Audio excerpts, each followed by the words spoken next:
बिस्मिल्लाहिर्रहमानिर्रहीम। अस्सलाम वालेकुम। मैं हूं इरम ज़हरा और आप देख रहे हैं इरम ज़हरा यूट्यूब चैनल। आज मैं आप लोगों के साथ जो रेसिपी शेयर करूंगी नहायत ही ईजी है बनाने में और खाने में बहुत ही जायके वाली है।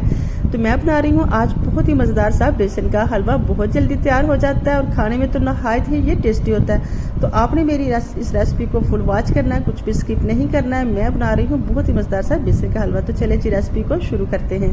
बिस्मिल्लाहिर्रहमानिर्रहीम। यहाँ मैंने लिया है बेसन 250 ग्राम के करीब मैंने बेसन ले लिया है। इसे मैंने अच्छी तरह से स्टेन कर लिया है। लेकिन मैं अब आपको एक टिप बताऊं कि जब भी आपने बेसन को खरीदना है तो आपने ध्यान रखना है कि बेसन जो ज़्यादा येलो वाला होगा वही खरीदें, क्योंकि आजकल बेसन में बहुत ज़्यादा मिलावट हो रही है। इसमें आटा शामिल कर देते हैं और इसका कलर वाइट सा होता है। तो कोशिश किया करें कि एक दफ़ा चेक कर लिया करें कि ये येलो वाला तो ही खरीदा करें।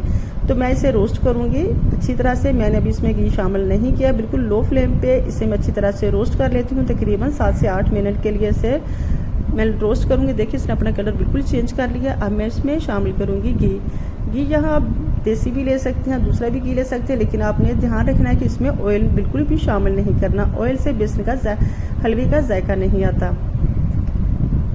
तो मैं इसे अच्छी तरह से मिक्स कर लेती हूँ। अब मैं इसकी बुनाई करूँगी 8 से 10 मिनट के लिए, 10 से 12 मिनट के लिए, ताकि अच्छी तरह से इसकी बुनाई हो जाए और बेसन का कच्चा पानी इसमें ख़त्म हो जाए। लेकिन मैंने पहले भी इसे रोस्ट किया था। अब मैं इसमें शामिल कर दूँगी पानी एक ही दफ़ा शामिल नहीं करना, थोड़ा थोड़ा करके आपने इसमें पानी शामिल करते जाना है।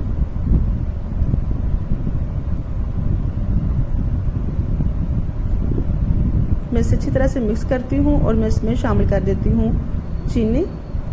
250 ग्राम के करीब मैंने लिया था बेसन और उसमें मैंने शामिल कर दिया है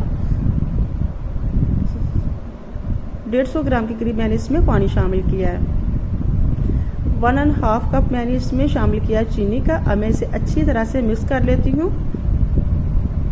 इसे तब तक आपने भूना जब तक कि ये मुसलसल अपना घी ना छोड़ दे, तब तक आप इसे मुसलसल भूनते रहना है। तो चीनी अच्छी तरह से मिक्स हो चुकी है, पानी भी चीनी का बिल्कुल ड्राई हो गया, तो घी इसने छोड़ना शुरू कर दिया। और अब इसमें बहुत अच्छी सी खुशबू भी आने लगी। जब बहुत अच्छी खुशबू आने लग जाए तो आप समझें आपका बेसन का हलवा तैयार हो चुका है।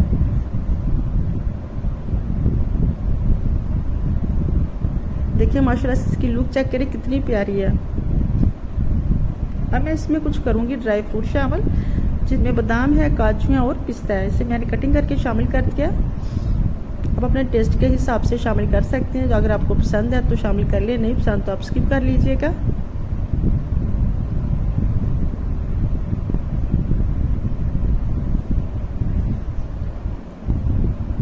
इसमें अच्छी तरह से मिक्स कर लेती हूँ। जब तक ये मिक्स होता है, इसने अपना बिल्कुल घी छोड़ दिया है। इसके ऊपर लगा दूंगी मैं इसे मिक्स करने के बाद ढक्कन। देखिए माशाल्लाह से बहुत अच्छी तरह से तैयार हो चुका है बेसन का हलवा। देखिए माशाल्लाह इसकी लुक चेक करें, अल्हम्दुलिल्लाह बहुत ही मज़ेदार सा तैयार हुआ है। इसके ऊपर ढक्कन लगाते हैं, इसे दम पे छोड़ते हैं 2 से 3 मिनट के लिए। तो फिर करते हैं इसे डिश आउट। अल्हम्दुलिल्लाह बहुत ही मज़ेदार सा बेसन का हलवा तैयार हो चुका है। आई होप कि आपको मेरी ये रेसिपी अच्छी लगी होगी। ज़रूर ट्राई कीजिएगा और फिर मुझे भी फीडबैक दीजिएगा। कमेंट बॉक्स में बताइएगा कैसी लगी आपको मेरी आज की रेसिपी। अपना और अपनी फैमिली का ढेर सारा ख्याल रखिएगा। अगर आपको मेरी वीडियो अच्छी लगी है तो लाइक कीजिएगा, शेयर कीजिएगा। मिलते हैं नेक्स्ट टाइम नेक्स्ट वीडियो के साथ। तब तक के लिए अल्लाह निगहबान।